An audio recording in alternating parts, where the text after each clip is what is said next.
Hi. So in this video, we will discuss about some consequence of Schwarzschild formula. I mean, in some special cases, how the Schwarzschild formula behaves.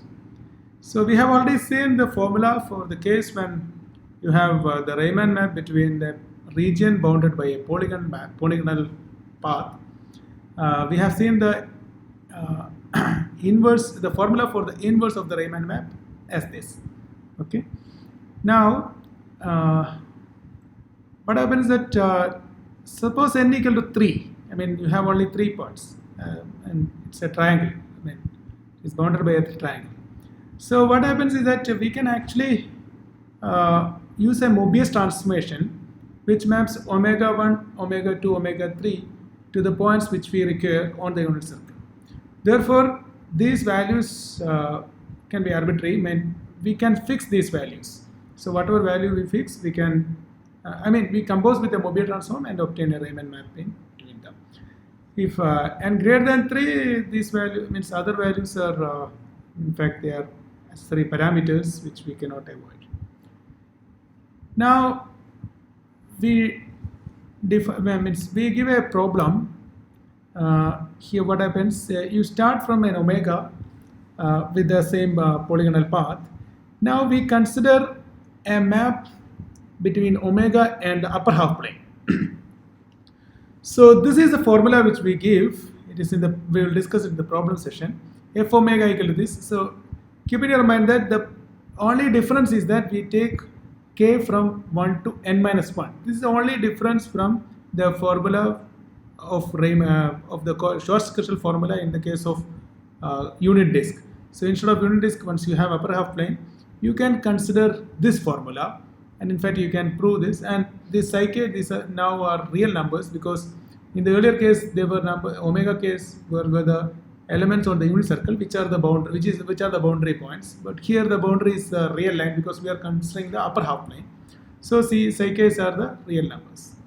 Okay, so this can be proved directly or as an application of Schwarzschild formula in the classical case, and so on. We will discuss it. Now we will see some special case of it. For example, once we have a rectangle, then what happens is alpha k will become 1 by 2, beta k will become 1 by 2 because the angle is pi by 2. And n equal to 4 here, so we have n minus 1, 3. So this is the formula which we use. In fact, we will only consider this integral. So let us try to understand this integral. So let us fix, since there are only 3 points, we can fix them by a Mobius transformation. Let us fix the boundary points to be psi 1 equal to 0, psi 2 equal to 1, and psi 3 equal to some real number greater than 1. Then this is the formula which we'll look at. Just simply applying the values of psi 1, psi 2, psi 3, you will obtain this formula, and alpha k equal to 1 by 2. Now, we consider this integral. So this is the integral which we get, which is appearing in the Schwarz formula. Now this is known as an elliptic integral. I mean, an integral of the form of this form, where you have a rational function of t and square root of some polynomial in t will be called an elliptic integral. We will discuss more about elliptic integral later. But what we are going to see is that how the mapping behaves. So when omega runs over the upper half plane, square root omega covers only half of its branch. That will become a quadrant only. Therefore, without loss of generality, let us assume that all the square roots appearing in that formula are mapped on the first quadrant. So we assume this. Okay. Now, when omega belongs to R, this is non-negative, or this is a purely imaginary number, the square root. So let us identify what happens to each cases. When omega between 0 and 1, then this is positive, but these two things are purely imaginary, and this become some I and I will come outside here, so that will be minus of that. So this integral decreases from 0. I mean, when the omega takes the value 0, it will become 0 to minus k. So as omega moves from 0 to 1, it will become minus of this. Okay. So this is the value happening. That means 0 to minus k. So that happens horizontally. When omega varying from 1 to rho, similarly we can compute means what happens to this. So 1 is purely imaginary and both other square roots appearing in the formula are positive. So that will be moving in the vertical direction. So integral moves from S1 to rho, f omega will travel vertically from minus k to minus k minus ik prime, where k prime is this endpoint. And omega greater than rho, the integral is positive, and f omega will move horizontally in that case. So since the image has to be a rectangle, so from minus k minus ik prime, it has to move to the other part where it should end at minus ik prime.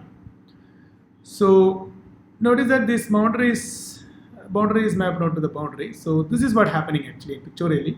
So in this region, this will be mapped onto 0 to minus k, and in this region, it from minus k to minus ik prime. So it should go to here minus ik prime and go back to 0. That's what is happening.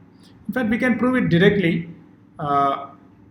by computing length of the segment is expressed as this, and by a simple change of variable, what you obtain is that this is equal to k.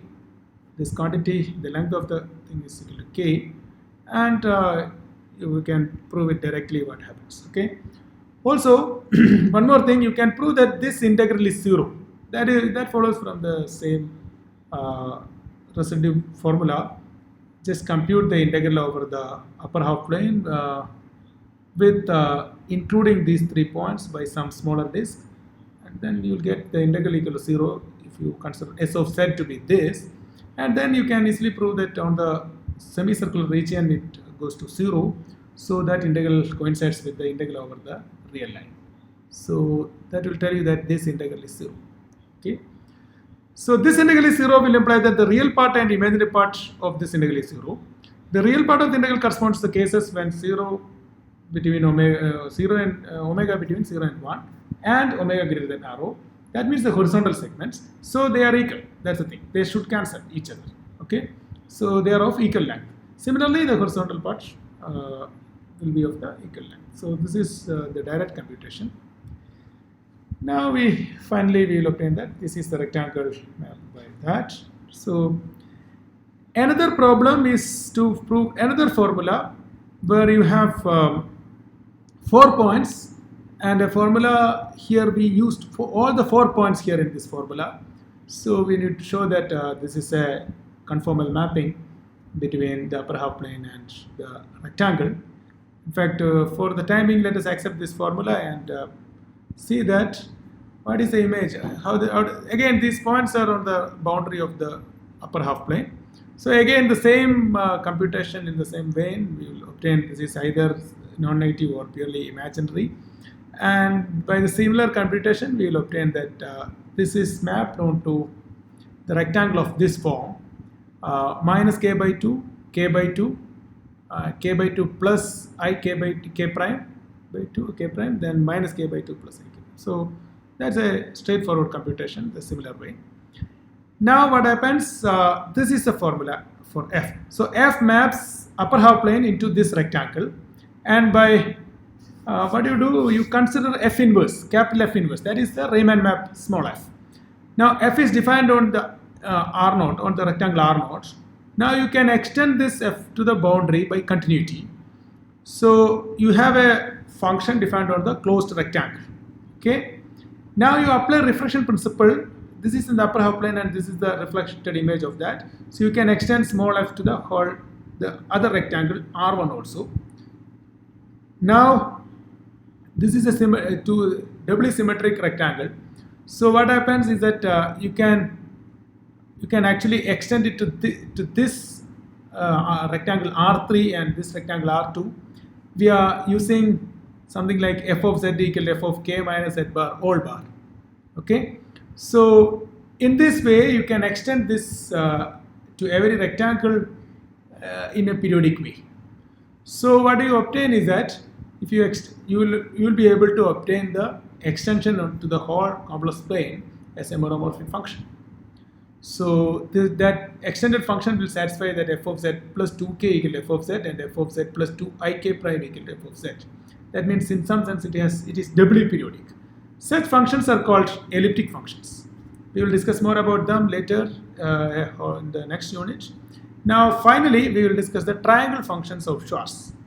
Now the upper half plane is mapped into the triangle with angles alpha 1 pi, alpha 2 pi, alpha 3 pi, and f omega is this. I mean, we are applying the first formula we considered in problem 1 with psi 1 equal to 0 and psi 2 equal to 1. The inverse function f can be extended to the neighboring triangles by reflection. So you can look at this figure. So here is the f defined. You can extend to the, by reflection principle, you can extend to this rectangle also. Now again, reflecting through this line, you can extend to other rectangle. I mean, extending through this line, you can extend to this rectangle. Sorry, not rectangle, triangle. Reflecting through this line, you can extend here, and again reflecting through this line, you can extend here, and so on. You can do that. But if you want to extend to the whole plane, so the extension makes sense only if the triangles are, means the reflection is coming back to the original triangle. Otherwise what happens, it will not be, the extended function will not be well defined there. So what we need the if fz should be well defined, the repeated reflections across the sides with the common endpoint. Here in this figure, B is the common endpoint. That should come back to the original triangle after some point. So then it will be well defined. Also, this should happen in even number of steps because we are using kind of conjugation. At each reflection, you are using some conjugation to define the function, analytic function, the extend the analytic function. So only in the even number of times, if it comes back, then it will be well defined. Because f of z per done even number of times will give you back fz itself. So it will be well defined in the triangle. So if it happens on even number of times coming back to the original thing, then what happens? This alpha 1 pi will be, so you can see the what happens to this angle. So this is alpha 1 pi. So the same alpha 1 pi will be coming here if you reflect along here. So it will come here. Then it will come here. And so a circle is completed. So alpha 1 pi after, so the circle is completed in even number of times. So alpha 1 pi is added to an even integer times, then you get 2 pi. So that means 2n1 into alpha 1 pi become 2 pi. So alpha 1 equal to 1 by n1. Similarly, alpha 2 is 1 by n2 and alpha 3 is 1 by n3. So we have angles in triangles of the form pi by n1, pi by n2, pi by n3 with integers satisfying that 1 by n1 plus 1 by n2 plus 1 by n3 equal to 2. So these functions obtained are called Schwarz triangle functions.